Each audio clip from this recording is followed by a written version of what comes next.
Mucho gusto encontrarlos por aquí.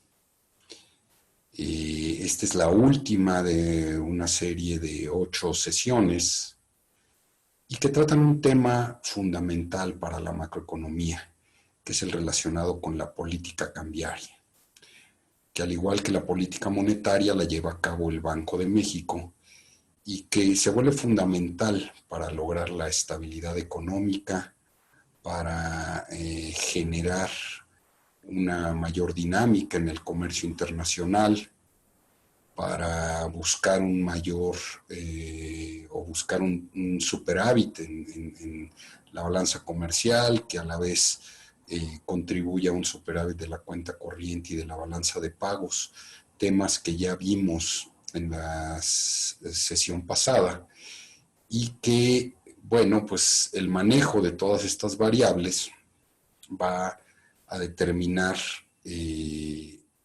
una economía estable y sobre todo va a contribuir a que los indicadores fundamentales de nuestra economía sean saludables y nuestra economía sea una economía sólida. Son consideraciones en la política bancaria que en general coinciden con los distintos países y que, bueno, incluso vamos a ver al final de esta presentación un video que se refiere a un ejemplo de la economía de Costa Rica. Y van a poder ver ustedes que las decisiones en política cambiaria pues coinciden mucho con las decisiones que se toman en nuestro país. Entonces vamos a abordar directamente el tema, vamos a ver la presentación.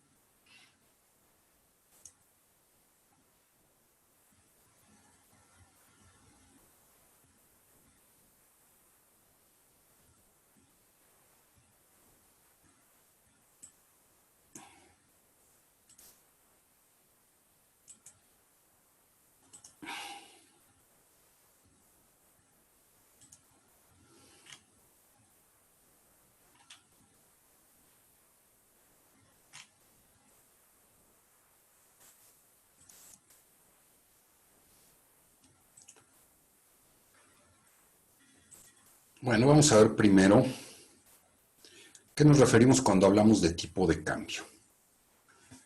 El tipo de cambio se refiere a la cantidad de pesos que nosotros requerimos con relación a una unidad de otra moneda. Normalmente nos referimos al dólar como primera cotización en el tipo de cambio, pues porque es una moneda importante para nosotros y pues nuestra relación comercial más importante la tenemos con los Estados Unidos. Entonces, cuando hablamos de 22 pesos por dólar, es el número, la cantidad en pesos que necesitamos para adquirir un dólar. Creo que con todo esto nosotros estamos familiarizados. Quizá en alguna ocasión ya tuvieron la oportunidad de cambiar moneda nacional por moneda extranjera. Es decir, que un dólar corresponde a 20 veces nuestra moneda, o 20 pesos o 22 pesos, como esté el tipo de cambio el día en que coticemos.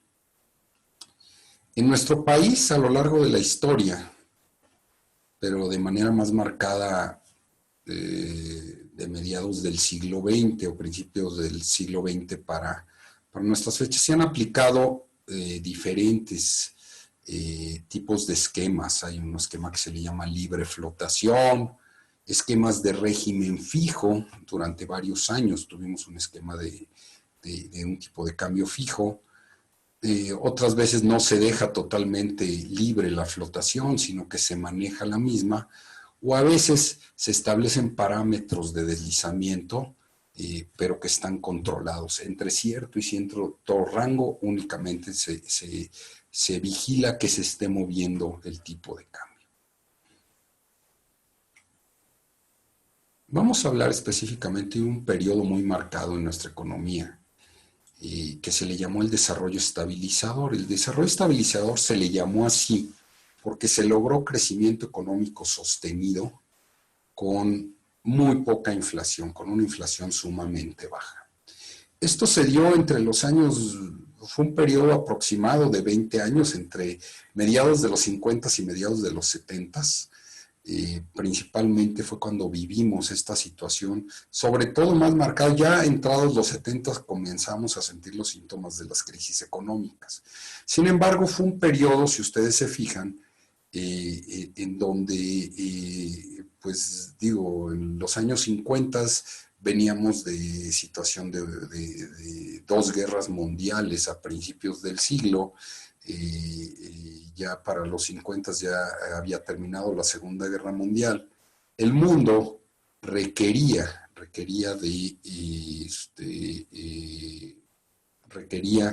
de producción, requería de satisfacer muchas necesidades de consumo de la gente en los diferentes países.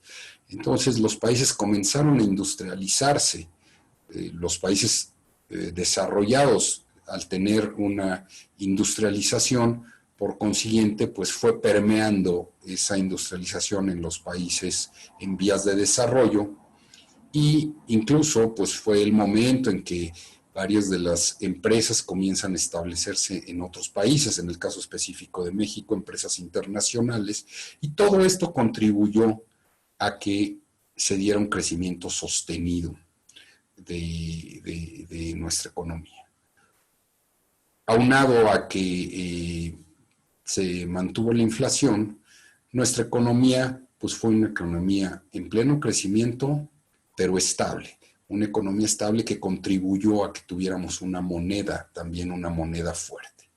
Por tal motivo, el tipo de cambio durante ese periodo pues fue un tipo de cambio que no varió de los 12.50. Hasta ya bien entrados los años 70, la cotización, el tipo de cambio era de 12.50 pesos por dólar. Consecuencia pues de esta estabilidad económica. Posteriormente entramos a una época de crisis económicas, gastos públicos excesivos, caída del precio internacional del petróleo. Como economía petrolizada nos afectó considerablemente en los ingresos como país la caída en el precio del petróleo.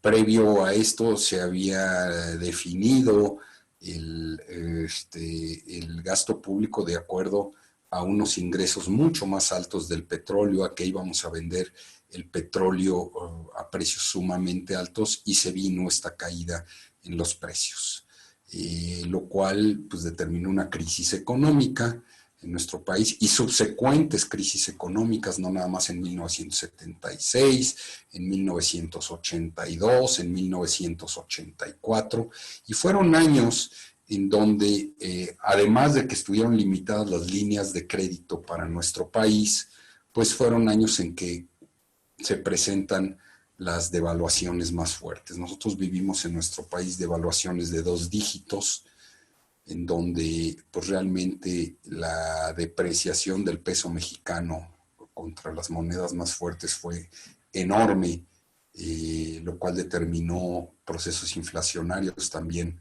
muy, muy altos, de 2 dígitos, que se vivieron por bastante tiempo. 2 sexenios, sobre todo el sexenio de López Portillo, el sexenio de Miguel de la Madrid, fueron marcados por niveles de inflación altos, y después ya vinieron algunos planes de choque que determinaron mucho más disciplina fiscal, y a partir de entonces, de fines de mediados de los años 90, todavía hubo una crisis en 1994 de fugas de capitales y demás, pero ya la economía se empezó a organizar para tener mucho más disciplina en el gasto público y sobre todo mucho control inflacionario. Entonces, en la época de los 70s, fue marcada por una devaluación muy fuerte. Posteriormente, en la época de los 80s, se da otra, y hasta 1994, cuando se da una fuga excesiva de capitales, volvemos a vivir otra fuerte devaluación y otra crisis económica.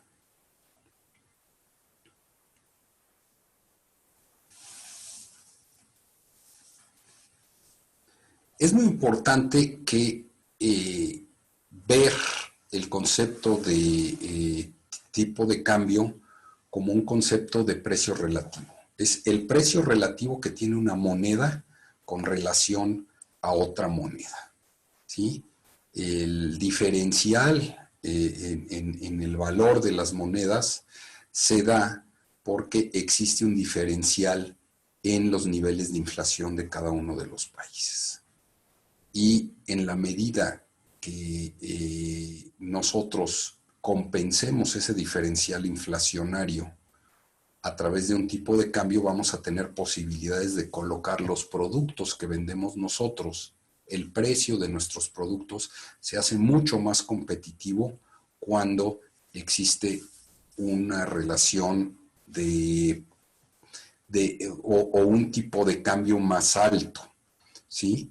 Si nosotros no compensamos el efecto inflacionario, es decir, si nosotros no compensamos el diferencial que hay de inflación entre nuestro país y, por ejemplo, los Estados Unidos, si no lo compensamos a través de un precio relativo de las monedas o de un tipo de cambio o de una devaluación de nuestra moneda sí tiende a ser muy cara y nuestros productos van a salir al mercado internacional muy caros y no vamos a poder competir, porque nuestra moneda ¿sí? va a ser cara en los mercados internacionales.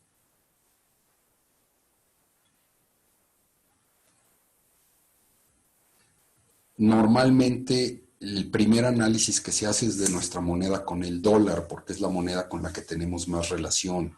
Estados Unidos es con el país que tenemos una mayor relación comercial o la mayor relación comercial. Por ende, siempre nos va a afectar el tipo de cambio que tengamos con el dólar. Sin embargo, bueno, pues también hay que relacionarla con las otras monedas fuertes del mundo, con el euro, con la moneda china, con la libra, etcétera. Pero nuestra vinculación con el dólar sigue siendo y seguirá siendo muy fuerte.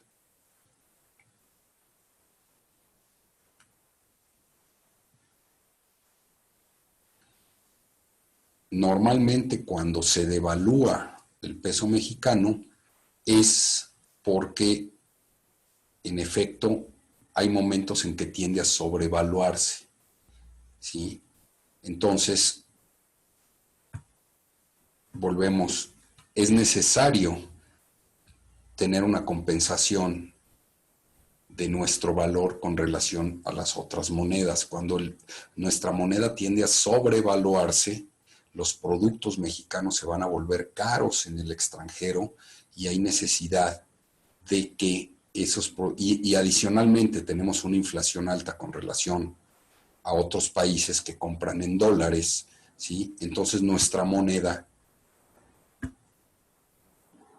va a tener la necesidad de evaluarse, de entrar en un proceso de evaluatorio para hacer mucho más atractivos nuestros productos en el extranjero.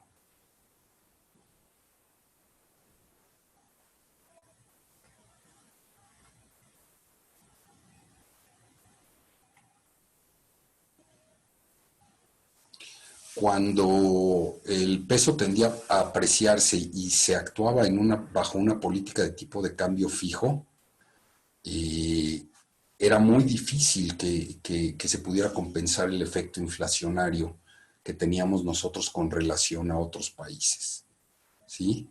De ahí que cuando la inflación comienza a repuntar, se hace necesario hacer la compensación y el ajuste del tipo de cambio, porque si no hubiéramos quedado fuera de las posibilidades comerciales internacionales.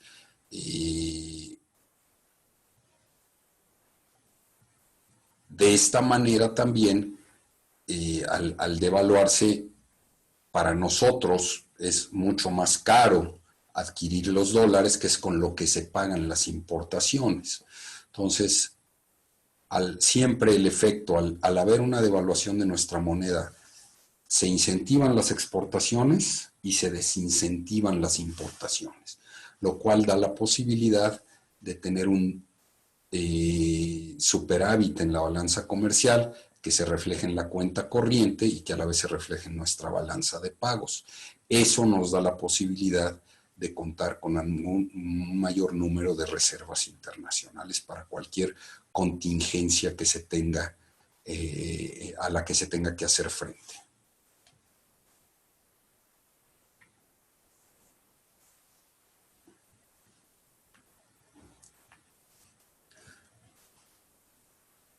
La política cambiaria en nuestro país ha pasado, como les decía, de un tipo de cambio prácticamente que no se movía, que estuvimos de 12.50, a periodos de tipo de cambio controlados, o a periodos de movimiento sobre una banda de variación del tipo de cambio, e incluso dejado a periodos de una libre flotación o una flotación supervisada. Sin embargo, siempre las decisiones de política cambiaria van a tener impactos muy importantes sobre el resto de las variables fundamentales de la economía, principalmente sobre la inflación y por ende sobre las tasas de interés. Entonces, es una variable que tiene que ser muy bien controlada, muy cuidada por parte del Banco de México, y tanto la demanda como la oferta de dólares que hay en el mercado también tiene que estar muy bien supervisada, porque en cualquier momento puede determinar ya sea la escasez, ¿sí?, o el exceso de dólares en el mercado, pues puede determinar cambios importantes en el tipo de cambio.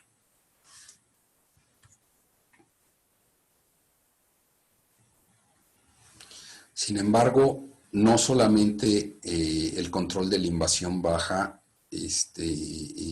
o el control de la inflación se hace a través del tipo de cambio. Ya lo hemos visto que el Banco de México, a través de la política monetaria y del control de la oferta monetaria, es como tiene control de la inflación. Como ya les comentaba, desde mediados de los años 80, el objetivo primordial de la política monetaria ha sido mantener controlada la inflación. Es muy importante mantener controlada la inflación. Una inflación de la cual se pierde control comienza a distorsionar a todas las demás variables de la economía. Y peor aún, si se entra en una espiral inflacionaria, puede entrarse en una espiral inflacionaria, es decir, de incremento, simulando lo que es una espiral, que puede salirse totalmente de control. Y eso, pues, en efecto, distorsiona todos los mercados, ¿sí? Y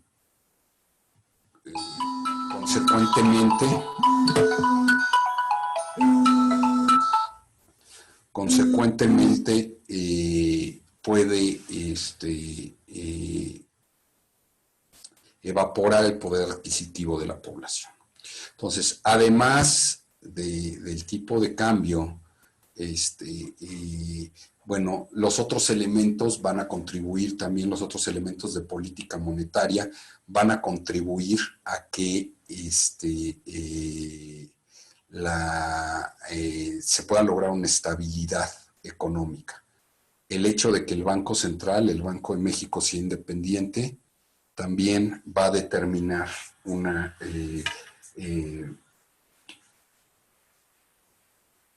estabilidad económica en cuanto a tipo de cambio y en cuanto a inflación.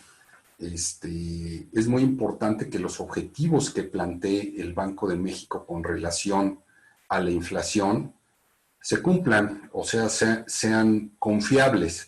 Puede haber variaciones entre los objetivos de inflacionarios que plantea el propio Banco de México y otras áreas de análisis económico, de los bancos, de cámaras, de organizaciones que están constantemente preocupadas por la marcha de la economía. Puede haber algunas variaciones, sin embargo, las variaciones no pueden ser considerablemente grandes, porque entonces perdería credibilidad las estimaciones que hace el propio Banco de México. Y otra cuestión que puede favorecer la estabilidad económica es la flexibilidad que existe en los mercados laborales. Ya hemos visto que cuando se tiende a una política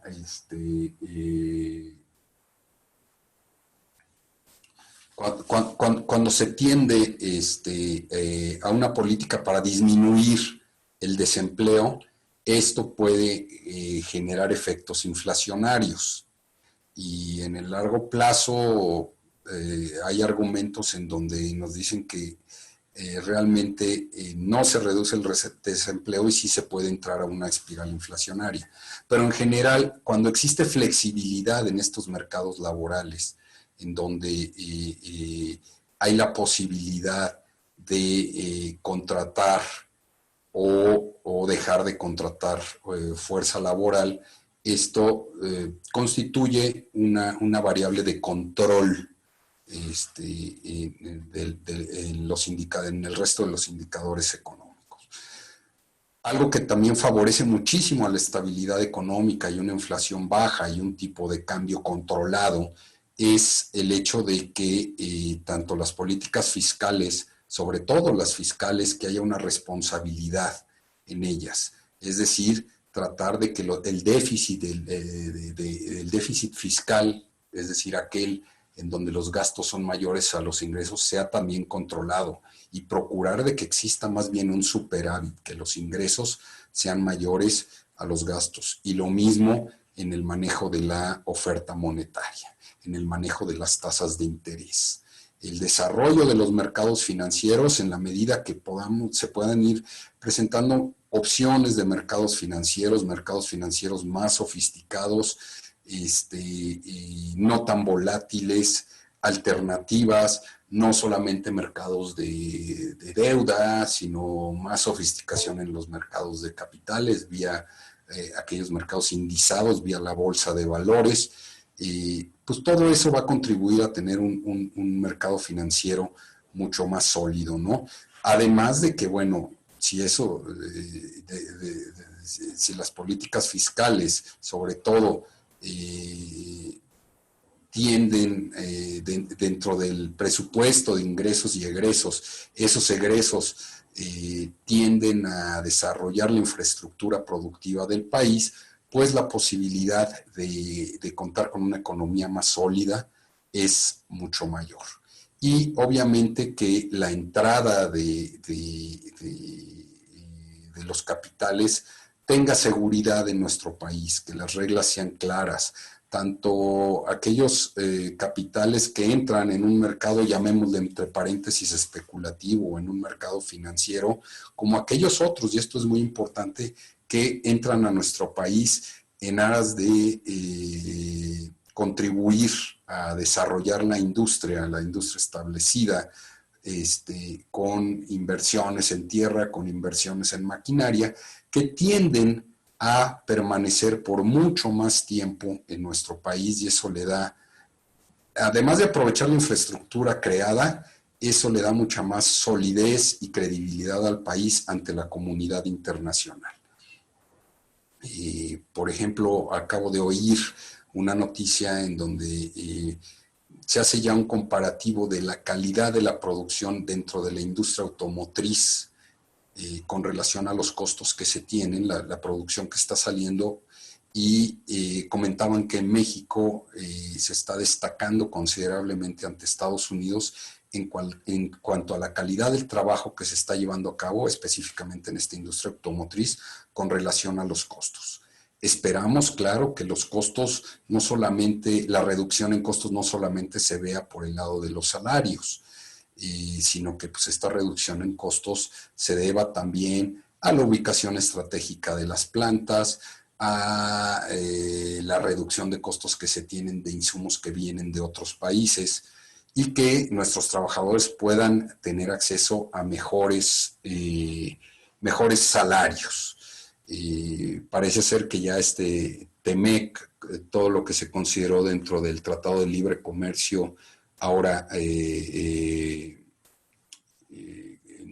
recientemente firmado, pues sí ya tiene consideraciones más a fondo, más a detalle con relación a la contratación y a la remuneración, pero también otro tipo de consideraciones con relación a la sustentabilidad de las empresas, a aspectos de equidad que también, bueno, va a haber que estarlos revisando, pero al menos esta parte de ponernos en cuanto a ingresos a un nivel que ya no exista tanto diferencial en los ingresos que ganan los trabajadores, puede ser muy bueno. Entonces, si en industrias como la automotriz, que es tan fuerte, que significa tanto ya en nuestro país, ya se tiene la percepción de que se realiza un mejor trabajo con relación a países industrializados, pues eso puede ser un elemento, un argumento, una justificación para que los trabajadores ganen más. Bueno, en general esto es algo de lo que les tengo que platicar con relación a la política cambiaria de nuestro país. A continuación vamos a ver un video que se refiere al caso de la economía de Costa Rica. Más que nada yo aquí lo que quiero que vean es de qué manera se hace frente a un hecho del cual el cual nosotros lo hemos vivido en varias ocasiones, que es cuando se enfrenta a una devaluación alta. Como atacando una serie de variables, no necesariamente dentro de lo que es la propia política cambiaria, se puede llegar a una estabilidad de los fundamentales de la economía. Les comparto la presentación a continuación.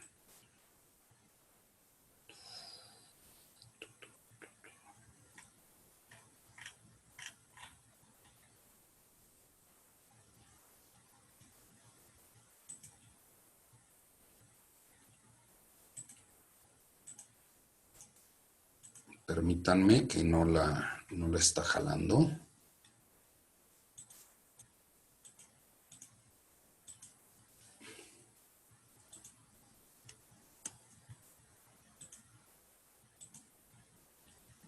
Ahí estamos, ahora sí.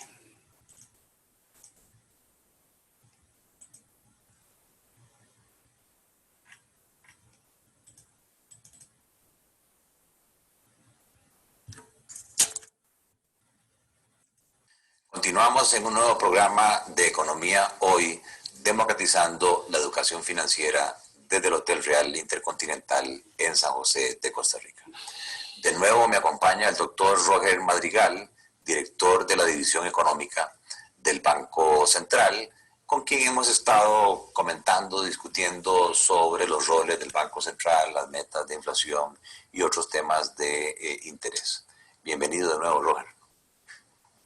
Decías en un programa anterior, Roger, que el Banco Central administra la política monetaria del país con tal de procurar un nivel de inflación bajo y estable.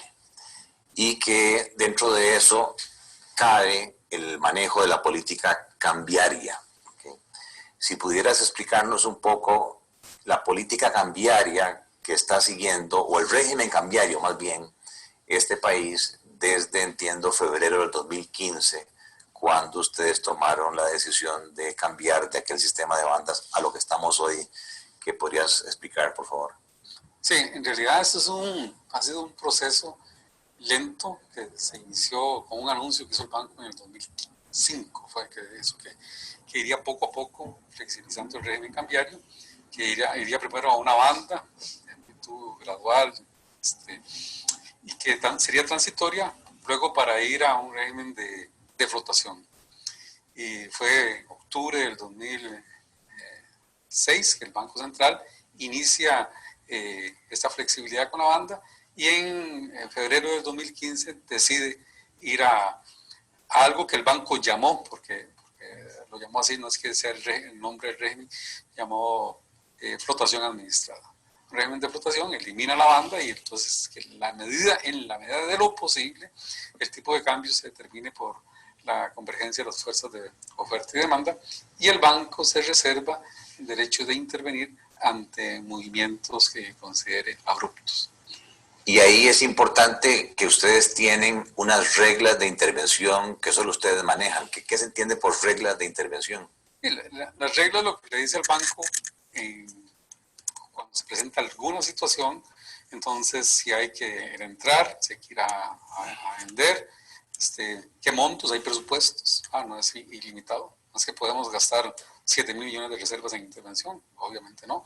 Entonces le da ciertas guías de actuación a la administración para evitar que precisamente sea un funcionario el que diga, no, oye, vamos a hacer tal cosa, mañana no. Establece las pautas con las cuales, bajo qué situaciones es que se actúa, y hay un comité que evalúa permanentemente la situación. Ok.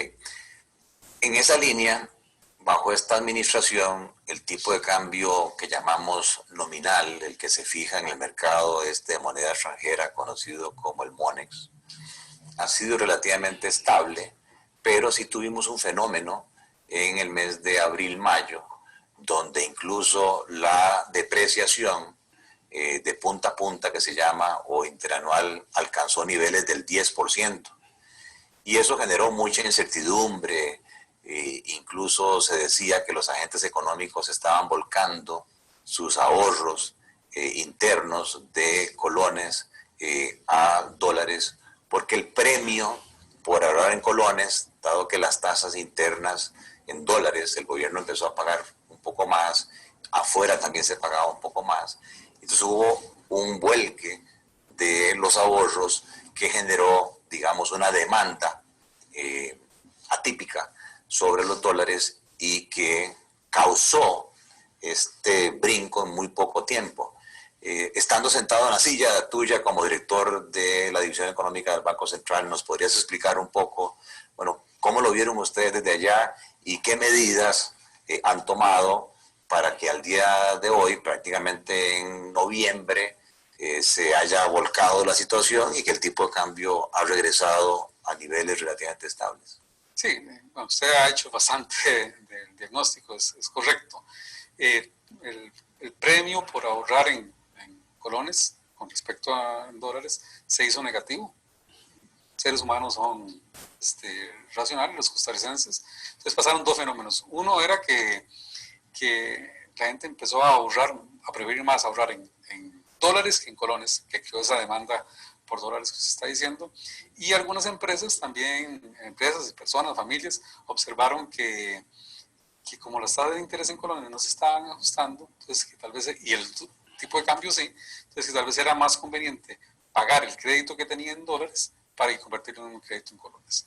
Eso es positivo, pero en el corto plazo también, vamos, exacerbó esa demanda de dólares. Esa demanda de dólares lo que hizo es que la gente empezó a ver que el tipo de cambio iba a subir. Entonces la gente piensa que si subió ayer y hoy, piensa que mañana va a subir. Eso se retroalimentaron esas expectativas y en un periodo muy corto, como bien usted lo menciona, las expectativas más que se duplicaron, de 4% en términos interanuales que está creciendo tal vez en marzo, ya en mayo llegamos en algún momento tasas de crecimiento interanual como el 10%. El banco identificó que eran fenómenos financieros, entonces tomó una serie de medidas, empezó desde el mes de abril a aumentar las tasas de interés. En colones. Las tasas de interés en colones, exactamente. Con el mecanismo de transmisión hacia otras tasas es lento, entonces el banco reabrió las facilidades de recepción de depósitos en colones a pagar mejores tasas para meterles competencias al sistema financiero, si el sistema financiero lo puede hacer. El banco, algo que fue muy efectivo ante, digamos, el temor de la gente, el banco salió de decir, bueno, tenemos suficientes reservas, vamos a poner a disposición del público 1.000 millones de reservas, el que quiera dólares, venga, cómprelos. no le garantizamos el tipo de cambio, pero aquí están esos $1.000 millones. $1.000 millones que temporalmente los vamos a reponer con un crédito que vamos a solicitar a un organismo latinoamericano que se llama el FLAR, Fondo Latinoamericano de Reservas. Entonces fue un conjunto de medidas: aumentar tasas de interés, otra forma de hacer la intervención más explícito con los $1.000 millones, recibir depósitos en central directo. Y bueno, básicamente esas fueron, digamos, las grandes medidas que tomó el banco, y como usted lo dice, revirtió la situación. Antes de ese anuncio de que el Banco Central tenía a disposición $1.000 millones para quien quisiera comprarlos, que algunos llaman la persuasión moral y la alta credibilidad que tiene el Banco Central, las estadísticas sí muestran que también otro instrumento que utilizó el Banco Central fue pérdida de reservas. En el primer semestre se perdieron como $700 millones de reservas. Sí, el banco estaba observando las presiones en el mercado cambiario, entonces el banco estaba utilizando parte de sus reservas para satisfacer esa demanda. Muy bien, hemos estado conversando con el doctor Roger Madrigal sobre política cambiaria y el manejo que se hizo de la, entre comillas, crisis de abril-mayo del 2017 y cómo es que se regresó a una relativa estabilidad del tipo de cambio nominal. Gracias por estar con nosotros en un nuevo programa de Economía Hoy, democratizando la educación financiera desde el Hotel Real Intercontinental en San José de Costa Rica. Es presentado.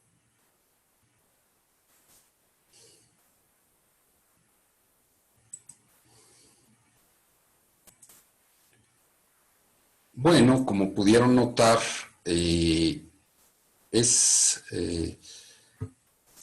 ante una variación del tipo de cambio hay que actuar sobre otras variables. En este caso, actuaron sobre la tasa de interés, la hicieron más atractiva para que se volcaran a solicitar créditos en moneda nacional y no que quisieran cambiar el capital que tenían en colones, que es la moneda de Costa Rica, a dólares. Por otro lado, inyectaron una cantidad fuerte de dólares, alrededor de $1.000 millones de dólares, al mercado para que la propia oferta, el incremento de la oferta de dólares, ejerciera presiones para bajar el precio de la moneda.